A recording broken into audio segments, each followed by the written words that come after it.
Okay, let's unpack this. When we talk about repression, anywhere really, we often see the big moments, right? The protests, the immediate crackdown, the faces you see in the news. But the sources we received for this deep dive, they paint a different picture for Iran.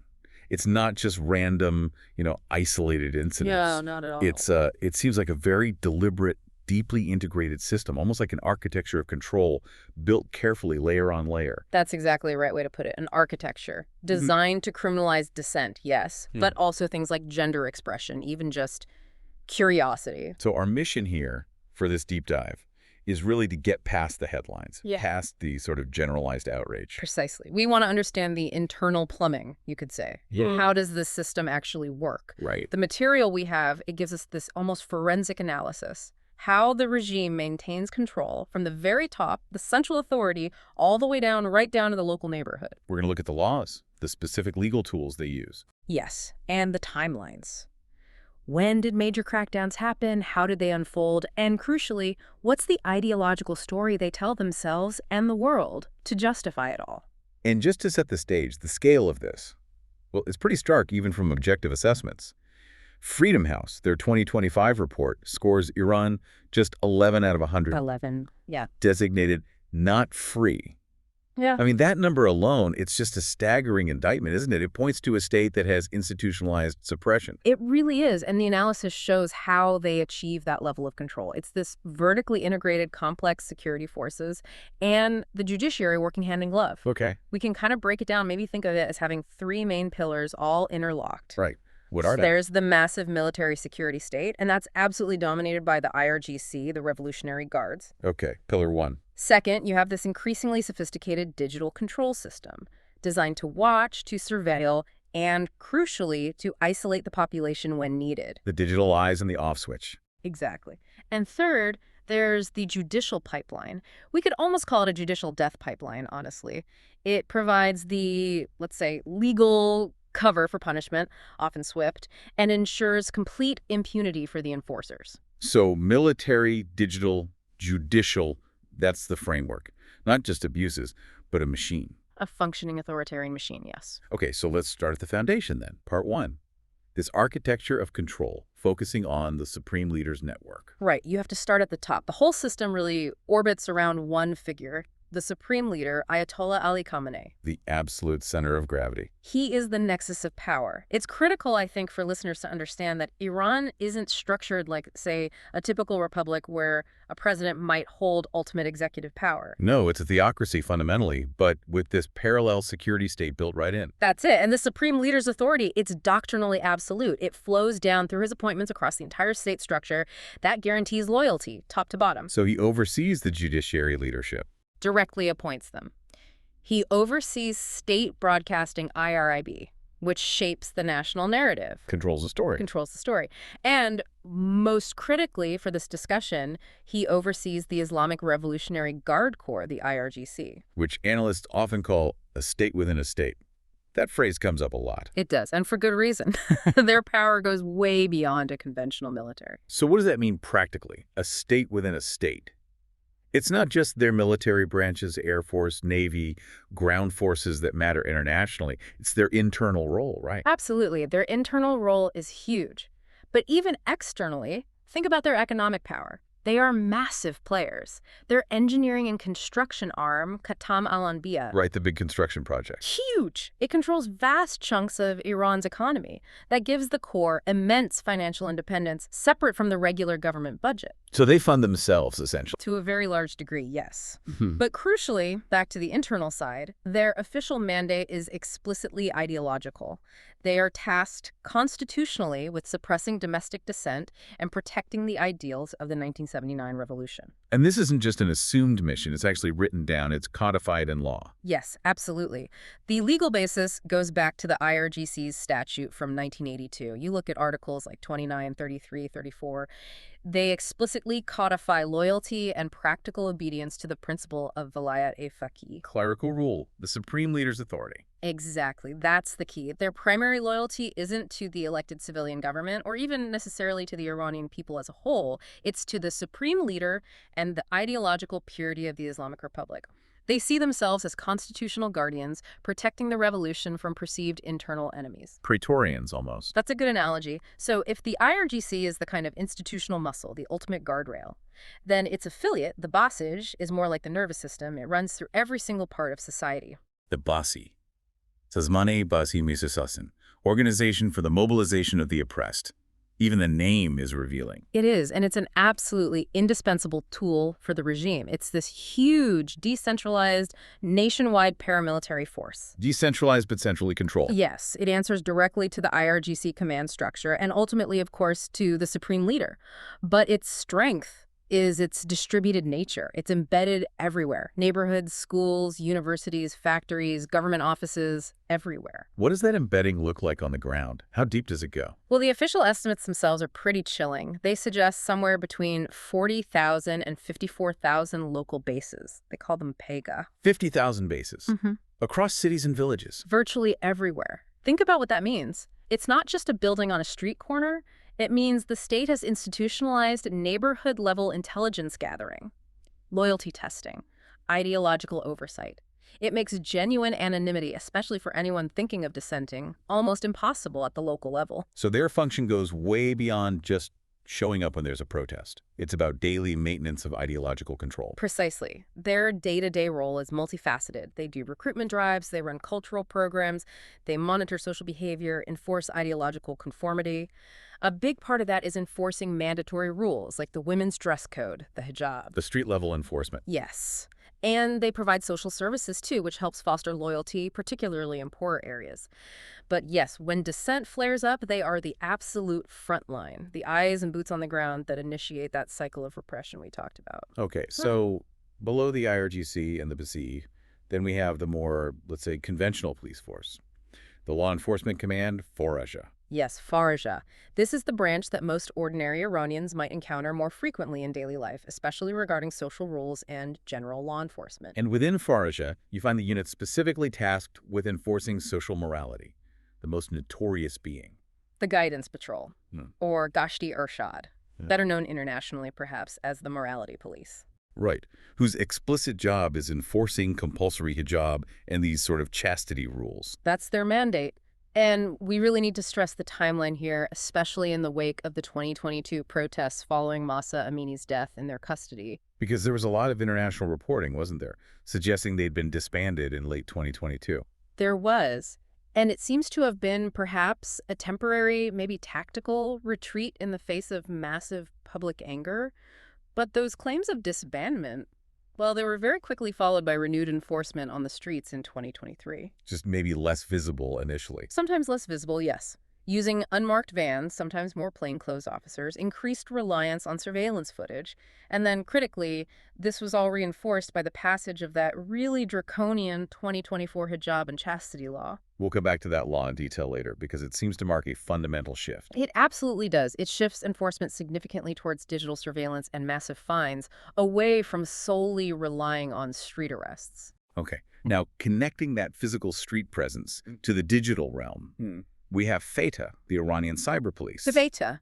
They are the visible face, the enforcement arm for online control. They're the ones monitoring social media, filtering websites, tracking down and criminalizing online speech they deem unacceptable. But they don't operate alone in the digital space, do they? No, they coordinate with and often act upon intelligence from an even deeper overlapping intelligence complex. You have the formal Ministry of Intelligence, MOI, but also the very powerful IRGC intelligence organization. So multiple intelligence agencies, sometimes competing, sometimes cooperating. Exactly. It's a complex landscape. But both the MOI and the IRGC-IO specialize in high-level surveillance, counter-espionage, and very relevant to repression. They're the ones often administering the incommunicado detentions, the interrogations, extracting those forced confessions. Right. Okay. This is where it gets, as you said, really interesting. You have this layered system ensuring that no space, physical or digital, is truly beyond the reach of the supreme leader's security apparatus. Correct. But the final piece of this foundational structure, the thing that makes it all legal in their terms,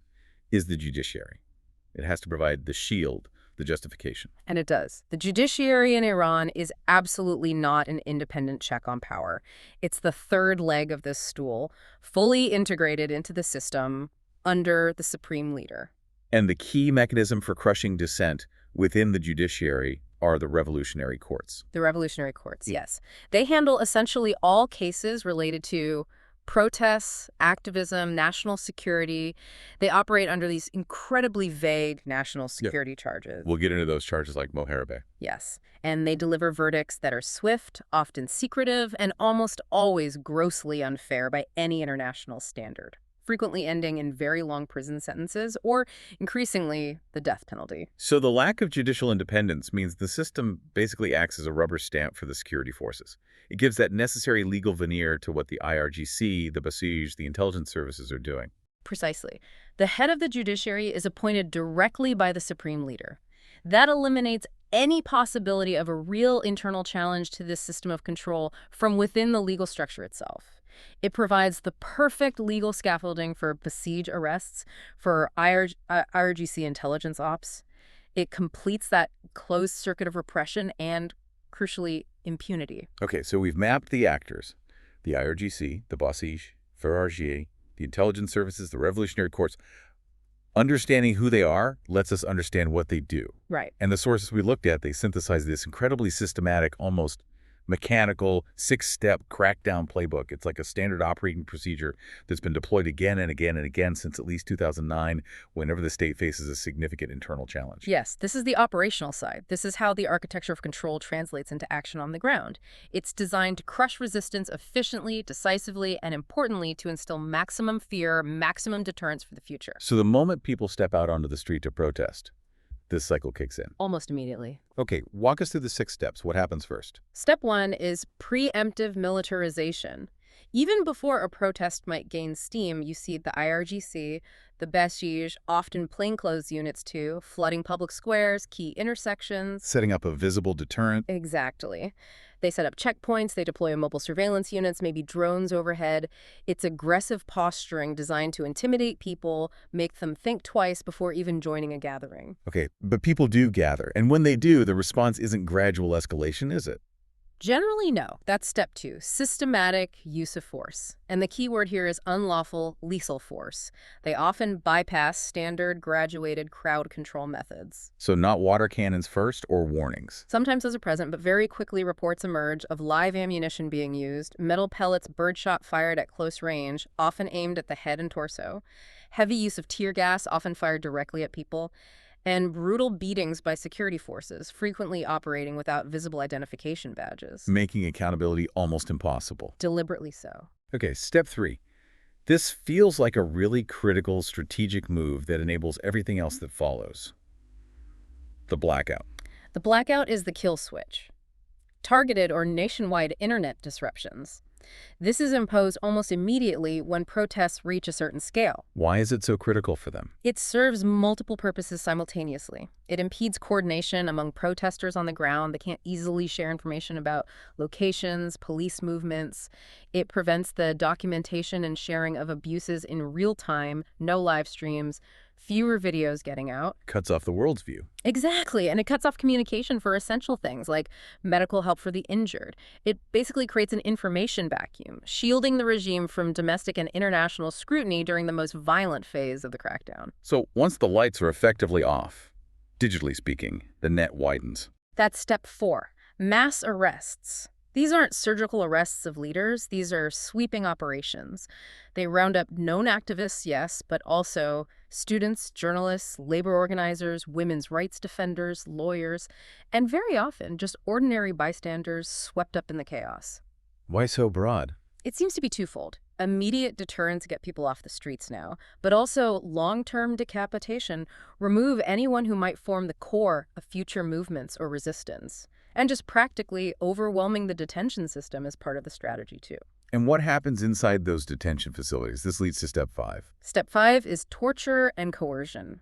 The testimonies that have emerged over the years from prisons like Evin, Fashafuye, the women's facility Karchak, they are remarkably consistent and deeply disturbing. What kinds of reports? Severe beatings, people being held in painful stress positions for hours or days, electric shocks, threats against family members, denial of medical care, and widespread reports of sexual violence and rape used against both men and women. And the primary goal of this torture isn't just punishment, it's extraction. Yes.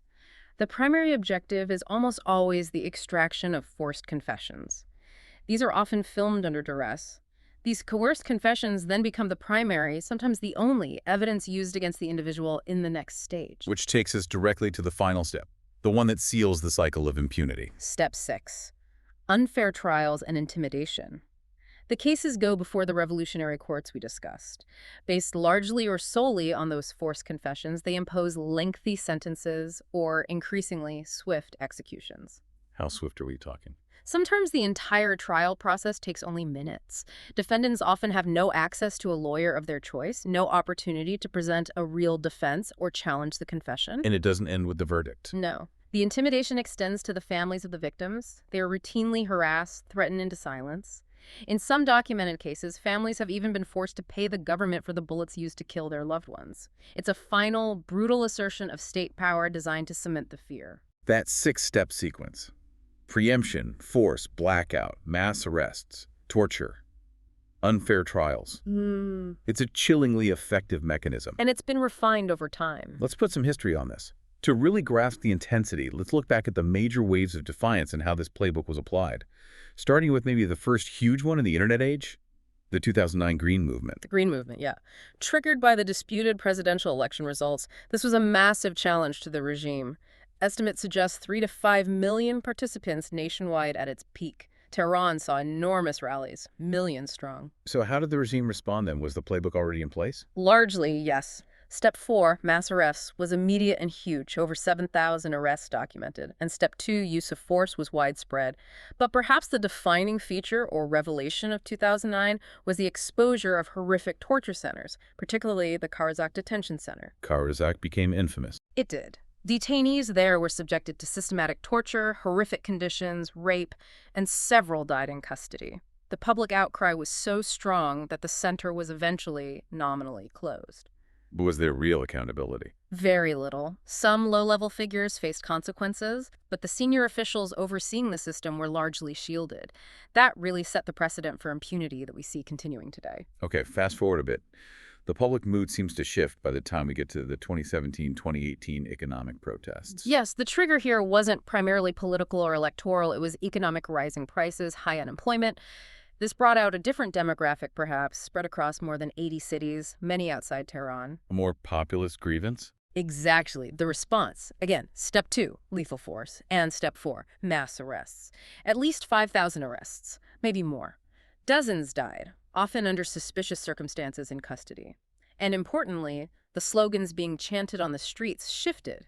It wasn't just about reform anymore. People were denouncing the entire establishment, including, for the first time really widely, direct calls against the supreme leader himself, death to Khamenei. A significant escalation in rhetoric. A very significant escalation. But the true, maybe horrifying perfection of this playbook, the moment it reached peak efficiency, seems to be November 2019. Bloody November. Bloody November, yes. This was where the brutality just escalated to an absolutely unprecedented scale. The triggers seemed relatively minor, a sudden sharp hike in fuel prices, but the regime responded as if facing an existential threat, like total war. What were the numbers? Amnesty International painstakingly verified at least 304 deaths. But other credible reports, including from Reuters citing internal sources, suggested the actual death toll could have been as high as 1,500 people killed in just a few days. 1,500. That's staggering. And the key tactic that enabled this scale of killing? The blackout. Step 3, executed perfectly. There was a near-total nationwide internet blackout that lasted for 5 full days, from November 16th to the 21st. Let's just pause on that for a second. Up to 1,500 deaths, potentially, happening under the cover of almost complete digital darkness imposed by the state. Yes. This isn't just repression anymore. This feels like the state mastering the technology to make its own violence disappear from view, both domestically and internationally.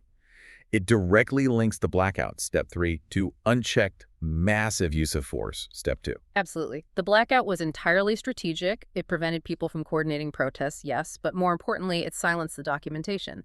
It allowed security forces to commit what amounted to a massacre with almost complete impunity in real time. The regime clearly learned a vital lesson in 2019.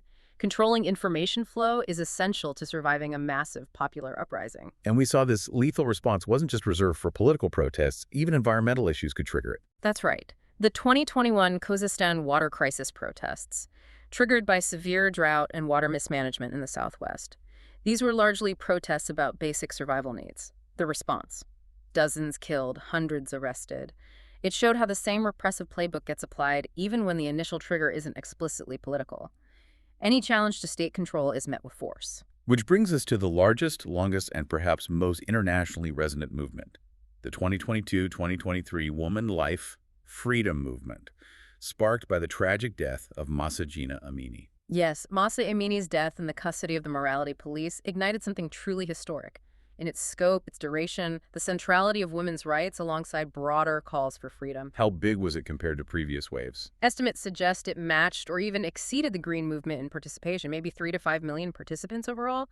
But it was much more geographically widespread, reaching 160 or more cities across the country, and it sustained itself intensely for months. And the regime's response matched that scale. Proportionally, yes. Over 500 killings were documented by rights groups. And the number of arrests was astronomical, 20,000 or more. Students, artists, athletes, ordinary citizens. The crackdown was immense. And the nature of the violence. The UN established an independent international fact-finding mission specifically to investigate the 2022-23 events. Their report, released in 2024, was damning. They analyzed the widespread and sustained violations, including the systematic use of lethal force, arbitrary arrests, torture, rape, and sexual violence, and concluded that these actions rose to the level of crimes against humanity. Crimes against humanity. That's a very specific and grave international legal finding. It is. It reflects the institutionalized nature and the sheer scale of the state violence deployed. And within that larger tragedy, it's crucial, as the sources emphasize, to highlight the disproportionate targeting of certain groups. Yes, this is a critical layer to understand. The fact-finding mission and other rights reports document the horrific events in Zaadan, the capital of Sistan and Baluchistan province, on September 30, 2022, known as Bloody Friday. What happened in Zaadan? Following Friday prayers, people were protesting both Mahsa Amini's death and the alleged rape of a local Baluchi girl by a police official. Security forces responded with overwhelming force. They opened fire on protesters and worshippers near the mosque, reportedly using snipers on rooftops, machine guns. At least 82 Baluchi protesters and bystanders were killed in just a few hours. 82 in one day, in one city. Yes. It tragically illustrates a broader pattern. Ethnic and religious minorities, particularly the Baluch in the southeast and the Kurds in the northwest, consistently face an even heavier, more brutal burden of state violence during crackdowns and harsher sentences in the judicial system afterwards, compared to the Persian majority. Okay, so the street-level enforcement, the sheer violence of the crackdowns, it's terrifyingly clear. But, as we discussed, this only really functions because it rests on those two other integrated pillars: digital control and the weaponized legal system. Exactly. They support and enable the physical repression. Let's look first at how the internet, which many hoped would be a tool for freedom, have been turned into a weapon by the state. You called it a kill switch. It really functions that way. Iran's leadership fundamentally views the open internet not as a public good or a right, but as a threat, a potential channel for enemy communication, for cultural invasion, for mobilization against the regime.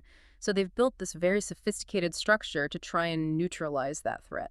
And this digital repression, it's not just arbitrary blocking, it's built on actual laws. Yes, there's a legal scaffolding. It starts with things like the Computer Crimes Law from 2009.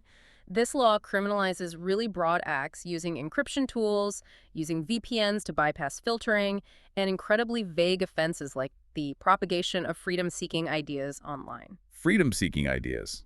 That could mean almost anything.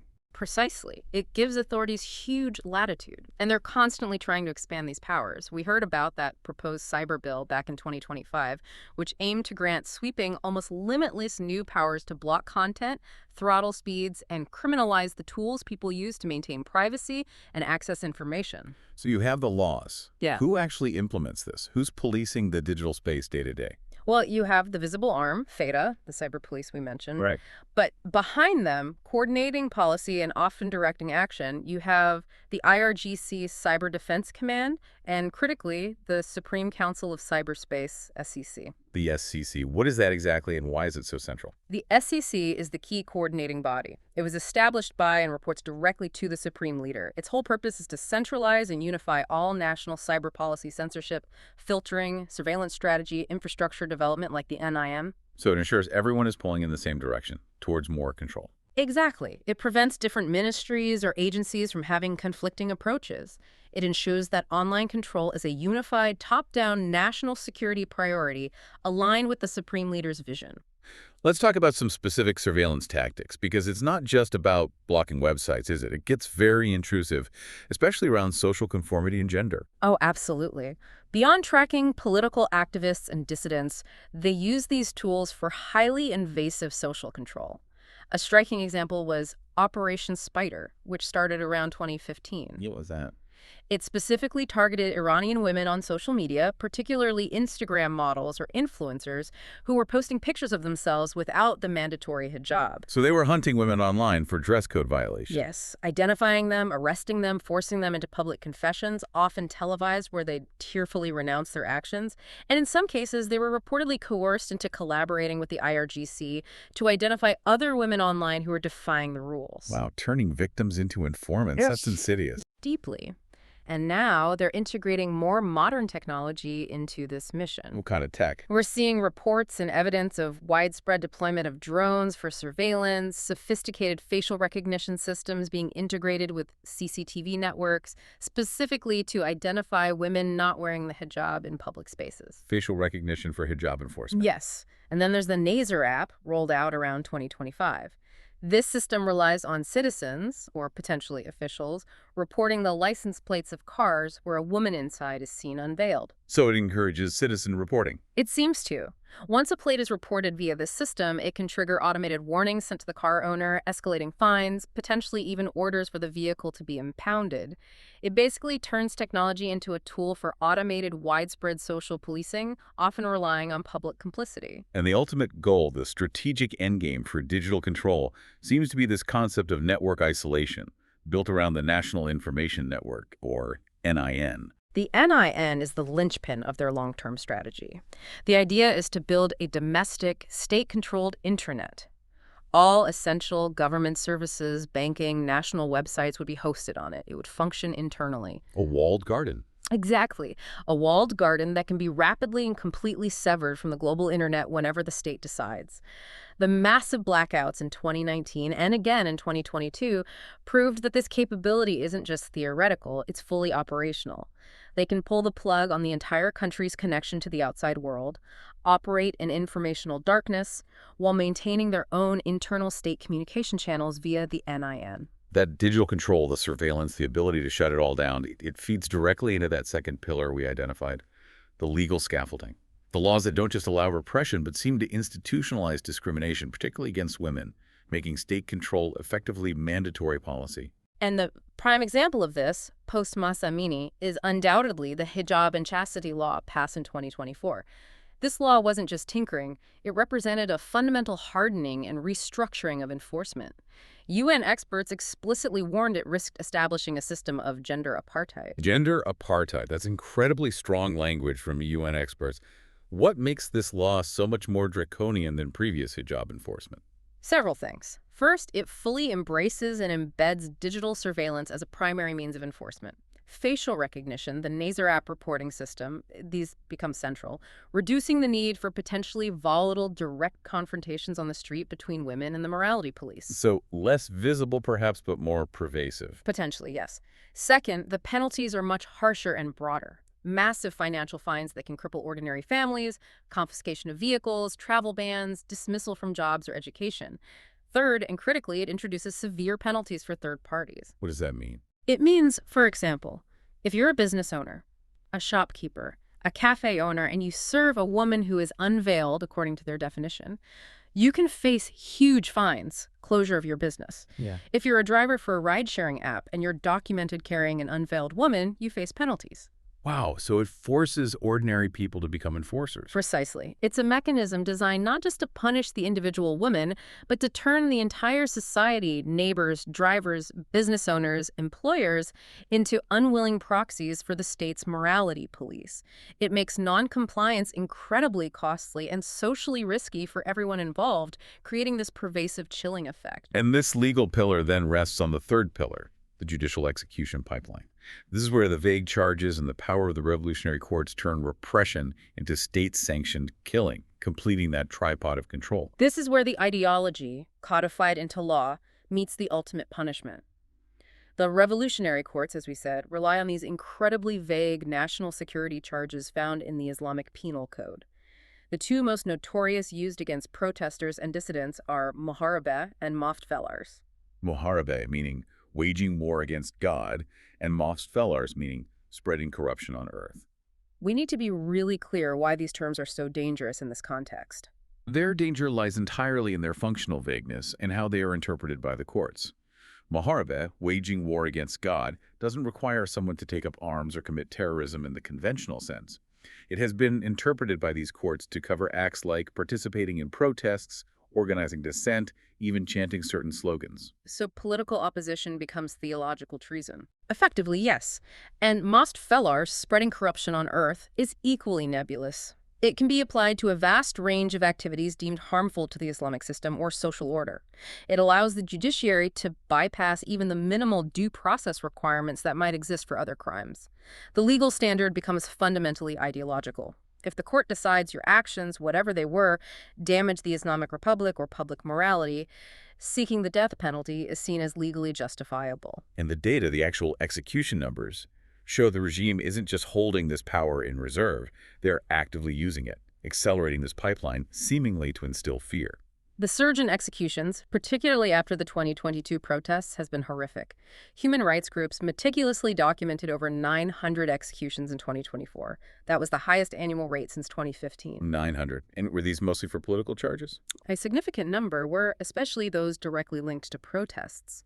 But a large proportion, possibly the majority, were for nonviolent drug offenses. Some analysts suggest the regime uses drug offense executions as a way to maintain a high overall execution rate, thus maximizing the deterrent effect on the population, while perhaps drawing less direct international condemnation than executing purely political prisoners. It also helps clear judicial backlogs quickly. A grim calculus. Yeah. And did that acceleration continue? Yes. Reports indicated that the pace remained incredibly high, with potentially over 1,000 executions recorded just in the first 9 months of 2025. Amnesty International described it explicitly as an execution spree deliberately intended to instill pervasive, systemic fear throughout society in the wake of the woman life freedom movement. And looking at who's being executed, does the victim profile tell us anything more about the system? It absolutely reinforces the picture of structural discrimination we saw in the crackdowns. The disproportionate impact is stark. Ethnic and religious minorities, again, particularly Baluch and Kurdish communities from the border regions, are drastically overrepresented among those executed, far exceeding their percentage of the overall population. Why them specifically, do the sources suggest? It likely reflects a combination of factors. Deeper suspicion from the central government, harsher policing and judicial treatment in those regions, potentially less access to legal resources, and the fact that dissent in those areas is often framed immediately as separatism or terrorism, regardless of the actual nature of the protest. And women. We also see a documented rise in the number of women being executed, although the overall numbers are still lower than men. Many are for murder charges, often in contexts involving domestic violence where fair trial standards were not met, but some have also faced execution for political charges or morality offenses. And this entire judicial pipeline, it's fed by what happens before the trial. The abuse in detention. Yes, it all connects back. The systemic abuse, the torture, the ill treatment reported consistently from prisons like Evin, Fashafuye, Rajeshar, Karchak. It's not just random cruelty. It serves a specific purpose, extracting those forced confessions. Those confessions then become the evidence that fuels the revolutionary courts and allows for these swift, often predetermined trials leading to executions. So the tripod really does stand firm. The military security state controlling the physical space, the digital apparatus managing information and surveillance, and the revolutionary courts providing the legal cover and the ultimate punishment. It's a self-sustaining closed circuit. The physical power of the IRGC and Basij on the streets, the information dominance asserted by FATA, the SEC, and the NIN, and the final, fatal legitimacy conferred by the revolutionary courts, all unified, ultimately, under the ideological direction and authority of the supreme leader. Okay, to really grasp why this system is so resilient, so resistant to change from within or pressure from without, we have to understand the ideology that animates it. This isn't just, pragmatic authoritarianism. It's a theocracy that sees itself, sees the state as having this unique, almost sacred civilizational mission. That mission concept is absolutely central. It's rooted, as we mentioned, in the doctrine of velayat-e, the guardianship of the jurist. This makes the supreme leader not just a political ruler, but the ultimate religious guide, combining clerical and temporal authority. And the Constitution itself reflects this mission. Explicitly. The Iranian constitution doesn't just set up a government, it frames the Islamic Republic as a vanguard, tasked with defending Islam, implementing its laws, and crucially, supporting the Ummah, the global Muslim community, and specifically the oppressed, the mustas-afin around the world. And the IRGC's role is tied to this mission. Constitutionally, its mandate is to guard the revolution and its achievements. That means its loyalty is inherently ideological, not just nationalistic or professional in a military sense. And this foundational belief, this sense of mission, it translates directly into the practical mobilization capacity of forces like the Basij. Absolutely. Think back to Ayatollah Khomeini's famous call early after the revolution for an army of 20 million. That wasn't just rhetoric, it became the core mobilizing ideal, and the Basij became the primary vehicle for institutionalizing it. So joining the Basij isn't just seen as, say, joining the National Guard. No, in the official discourse and the propaganda, it's framed very differently. It's presented not just as military or paramilitary service, but as a sacred service to the revolution, to Islam, to the supreme leader. It's this deep ideological commitment instilled through training and indoctrination that helps explain how the regime can rapidly mobilize tens, even hundreds of thousands of personnel willing to use lethal force against fellow Iranians during protests. They see it as defending something holy. The sources also mention another layer to this ideology, something maybe more esoteric, the prevalence of Mahdism and eschatology within the security culture. The idea of the return of the hidden imam. Yes. This is a powerful undercurrent, particularly within the more ideologically committed elements of the IRGC and Basij. Mahdism, the Shia belief in the eventual return of the 12th Imam, Muhammad al-Mahdi, as a messianic figure who will bring justice to the world is deeply ingrained. How does that play out practically? Well, especially during periods like Mahmoud Ahmadinejad's presidency, there was a lot of explicit Mahdist rhetoric. But even more broadly, IRGC and Basij operatives are often referred to themselves as soldiers of Imam Mahdi or soldiers of Imam Zaman, Imam of the age. So it gives their mission a kind of divine sanction. Exactly. It's a potent ideological branding. It sacralizes their internal missions. Suppressing dissent isn't just a potentially unpleasant police task. It's transformed into a divinely mandated duty to protect the Islamic Republic, seen as the necessary precursor state, until the imam's awaited return. It adds another layer of profound commitment for believers within the forces. That deep sense of internal mission, that ideological drive, then logically extends outwards, doesn't it? To the regime's external strategic objectives, how it sees its role in the region and the world. It absolutely does. That constitutional commitment we mentioned, Article 154, about supporting the oppressed abroad, that's not just words on paper. It's realized very concretely through the IRGC's Quds Force. The Quds Force being the expeditionary external operations arm of the IRGC. Precisely. Led for many years by the famous Qasem Soleimani and now by his successors. Their primary mission has been to build and sustain the axis of resistance, this network of allied states and non-state actors across the region. Primarily in Lebanon, Syria, Iraq, Yemen. Yes, groups like Hezbollah in Lebanon, various militias in Iraq and Syria, the Houthis in Yemen. This network allows Iran to project power far beyond its borders, to challenge its regional rivals like Saudi Arabia and Israel, and crucially, to maintain its identity as the revolutionary vanguard leading the fight against perceived Western influence and Israeli occupation. And speaking as Israel, the regime's stance, particularly the supreme leaders, is famously uncompromising. It is explicitly stated and consistently reiterated. Ayatollah Khamenei has repeatedly articulated the objective that Israel won't exist in 25 years. His office has even promoted a 9-point plan for achieving this. What does that plan entail? Direct invasion? Interestingly, no. The plan advocates for elimination primarily through a comprehensive referendum held among who they define as the original inhabitants of Palestine Muslims, Christians, and Jews who lived there before Israel's creation, plus Palestinian refugees. So they frame the objective politically and demographically. While simultaneously, the Quds Force is arming and funding proxy groups like Hezbollah and Hamas, who are engaged in direct military confrontation with Israel. Exactly. It's a dual strategy.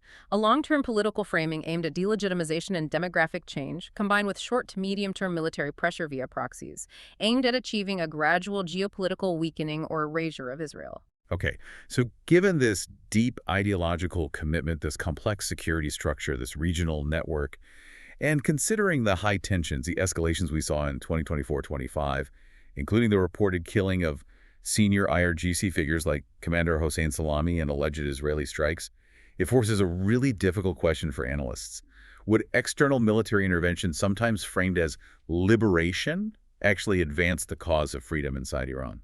This is a hugely debated topic, but the sources we reviewed, drawing on historical analysis and strategic assessments, are overwhelmingly skeptical that forcible regime change imposed from outside would lead to a positive outcome, let alone liberal democracy. Why the skepticism? What are the main arguments against it? Well, at first, there's a fundamental legal deficit. Forcible regime change, primarily for the purpose of promoting democracy, is, at best, highly contested under international law, specifically the UN Charter's principles of sovereignty and non-intervention.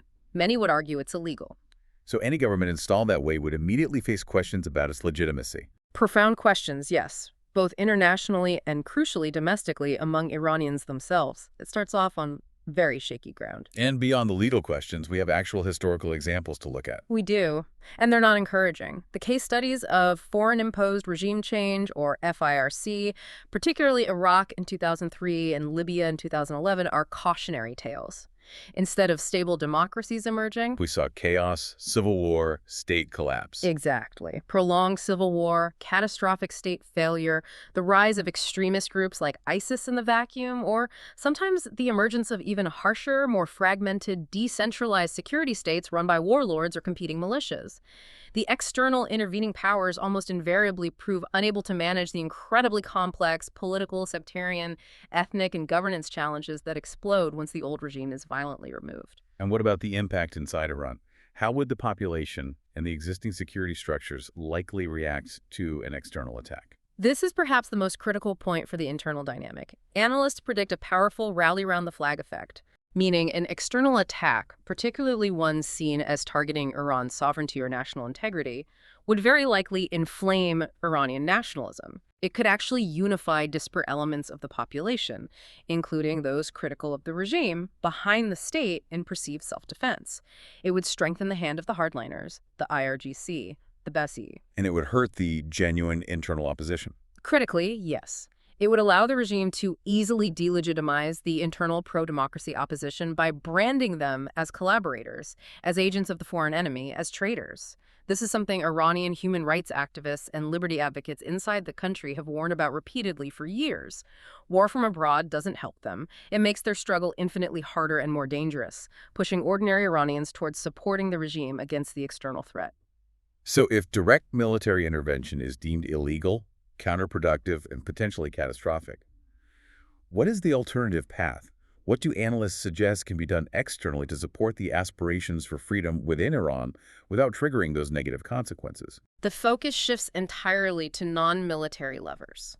Strategies aimed at empowering Iranians to effect change themselves from the inside out on their own terms. Okay, what are the key levers? The first and arguably most critical is protecting the information space. Actively combating the regime's internet shutdowns, censorship, and surveillance. By providing Iranians with secure connectivity tools, reliable VPNs, anti-censorship technology. Supporting the development and dissemination of software designed to break through filtering. Exploring options like satellite internet access to bypass terrestrial controls. Basically doing everything possible to counter the NIN and keep information flowing freely, both inwards and outwards. This directly undermines Step 3 of the repression playbook, the blackout. Okay, information freedom. What else? The second major lever is targeted accountability. This means moving away from broad, crippling economic sanctions that often punish the general population more than the regime elite. Instead, focusing on highly specific targeted measures. Exactly. Using tools like the Global Magnitsky Act or similar legislation in other countries to impose sanctions, asset freezes, travel bans on individual officials demonstrably responsible for gross human rights violations. So targeting specific judges in the revolutionary courts. Yes. Specific IRGC commanders known to have ordered crackdowns, Basij unit leaders identified in abuses, prison governors overseeing torture, intelligence officials involved in coercive interrogations. The goal is to increase the personal cost and risk for the perpetrators of repression, making them think twice without devastating the lives of ordinary Iranians. And supporting civil society resilience. That's the third piece. Providing support for independent media, human rights defenders, labor unions, student groups, women's rights organizations, the building blocks of a free society. But doing so carefully, ethically, and in ways that don't expose them to greater risk. The underlying principle for all of this is that sustainable change, democratic change, if it is to come, must ultimately be owned and driven by Iranians themselves. External actors can provide tools, support, protection for information flow, and accountability for abusers, but they cannot dictate or impose the outcome. #tag outro. So after diving deep into these sources, what does this all really mean for you, the listener, trying to understand what's happening inside Iran? Well, we've seen this machinery of repression. It's really quite something, an almost perfectly engineered closed circuit. It is. You have the IRGC and the Basij enforcing that ideological control, that physical control on the streets. You have the digital apparatus FATA, the SEC, the NIN constantly monitoring, surveilling, ready to isolate the entire population. And then the revolutionary courts step in to provide that legal veneer, that justification for swift, brutal punishment, guaranteeing impunity for the enforcers. It all locks together. And the most striking thing, maybe the most important takeaway, is just how consistent this pattern has been for nearly 2 decades now. From the Green Movement back in 2009, right through Bloody November in 2019, up to the Woman, Life, Freedom movement in 2022-23. This cycle just repeats. It's relentless. Peaceful protest meets militarized response, then comes the blackout, followed by mass arrests, then torture and unfair trials based on forced confessions, and ending far too often with executions and total impunity for the perpetrators. The system seems designed specifically to absorb and crush dissent, leaving almost no space for genuine dialogue or meaningful reform from within its own structures. This consistency, this documentation of systematic abuse over years, it has led to a pretty strong, unified international consensus on what needs to change. It's moved beyond just general condemnations now to very specific demands targeting the core mechanics of this repressive system. That's right. When you look at the recommendations coming from bodies like the UN Human Rights Office, OHCHR, or the Fact-Finding Mission, the key demands are clear, and they hit directly at the pillars we've discussed. What are they? First, an immediate end to the use of lethal force against protesters and the unconditional release of all political prisoners. Second, specifically, repeal the discriminatory hijab and chastity law and completely abolish the morality police, the Gasht-e-Irshad. Targeting the legal and physical enforcement of gender control. Exactly. Third, cease all internet shutdowns and censorship, guarantee free information flow, and allow independent human rights monitors into the country. Fourth, impose an immediate moratorium on all executions, particularly those resulting from protest-related charges or the deeply flawed trials for drug offenses. These are concrete demands aimed at dismantling the machinery. They are. And the ultimate finding, the conclusion from that UN fact-finding mission looking into the 2022-23 crackdown, it's incredibly sobering, and we really need to keep it in mind. Remind us what it was. They concluded that the widespread and systematic abuses committed, the killings, the arbitrary detentions, the torture, the rape, and sexual violence amounted to crimes against humanity. That's the gravity of the situation. So the final thought perhaps is this. Until that systemic structure, that tripod of military, digital, and judicial control is fundamentally challenged, fundamentally constrained, the cost of just asking for basic rights, the cost of dissent in Iran, will likely continue to escalate. Which makes internal resilience, the courage of ordinary Iranians, absolutely paramount. Supported, perhaps crucially, by that external commitment to information freedom and targeted accountability for the abusers. That combination seems to be the essential survival strategy, the only viable path forward for liberty advocates inside Iran today. What really stands out to you when you step back and see how completely that single ideological vision emanating from the supreme leader permeates every single layer of the state's control apparatus.